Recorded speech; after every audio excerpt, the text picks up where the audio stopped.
Сәлем достар, бұл құпия каналы, сіздермен бірге Альфия. Достар, қазір өте керемет техникамен бөлісемін сіздермен. Бұл техниканы кімдерге жасауға болады?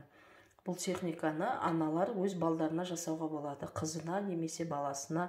Балдары, қыздары қай жаста маңызды емес, бұны балдарының маңызды шаруа алдында жасау керек бұл техниканы. Мысалға, балаңыз мектептен жарысқа баратыр, немесе тест тапсыруға баратыр, экзамен тапсыруға баратыр, немесе спорттан жарысқа баратыр. Болмаса балаңыз, үлкен балаңыз жұмысқа тұруға баратырса, осыны жасайсыз. Балаңыз үйден шығып кеткен кезде, жұмысқа жаңағы шаруасымен балаңыз үйден шыққан бойдан артынан дұғаны 7 рет оқисыз. Шыққан бойдан балаңыздың артынан дұғаны 7 рет оқисыз. Болды.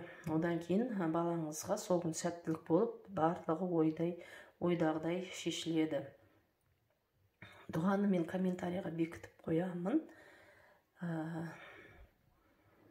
Атыңыз деген жерге, аты деген жерге балаңыздың атын айтасыз. 7 рет дұғаны оқисыз. Болды достар, басқа еш нәрсе жасамайсыз. Сәттілік достар.